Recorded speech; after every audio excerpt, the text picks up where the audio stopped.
Hello guys, and welcome to another quick tutorial from Vintage Radar. Today I'm going to show you how to do the AC reset on your Timex Ironman or on your Timex Ironman Triathlon. As you can see, I have two different models right here. One is a men's digital watch and the other one is the Timex Ironman Triathlon, the ladies model. As you can see, both of them tell us to do the AC reset after battery replacement.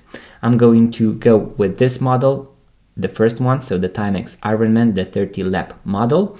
As you can see, you have a small arrow that points to the place where you can do the AC reset. And what you want to do is to place one tip of your pair of tweezers onto the battery, so onto the plus, and then to touch the place where you have the AC reset for 3 seconds.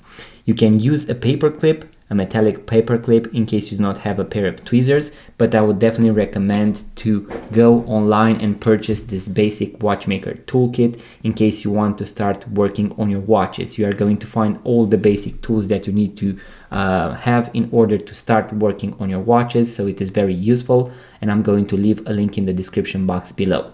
Now, as I mentioned, we are going to go with one tip of the tweezers underneath the sticker, so onto the plus of the watch battery, and then I'm going to try and connect the AC and hold it for 3 seconds.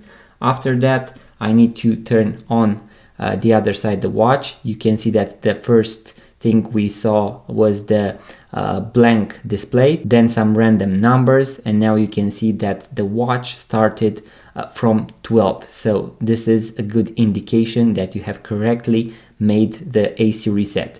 In case your watch is going to display these numbers for, let's say, a few more seconds, make sure to give it a moment because it is going to work then. Now let's do the same thing on the other watch as well. So here we have the Timex Ironman Triathlon, and as you can see, we have the arrow right here for the AC reset. The arrows above are for actually opening the cage for the watch battery. I have a full video on how to replace the watch batteries on these two models, so make sure to check them out. I'm going to leave a link in the description box below. So once again guys, I'm going to go underneath the sticker, and then I'm going to touch this pad right here, and I'm going to leave it for 3 seconds. Then I'm going to turn the watch around. As you can see, this one went blank as well. Then a few numbers were displayed, some random numbers, and once again this one started from 12 o'clock as well. So a good indication that we have correctly made the AC reset on both of these models. Once again guys, the Timex Ironman and the Timex Ironman Triathlon. In case you found value from this video guys, make sure to give it a thumbs up, leave a comment, let me know if it helped, and also subscribe to this YouTube channel because it really helps the channel grow. If you collect vintage watches, make sure to check out our website vintageradar.com, link in the description box below guys. And once again guys, if you are into watches, vintage watches, watch tutorials, watch reviews and watch unboxing videos, make sure to subscribe to this YouTube channel, and I'm going to see you on the next video.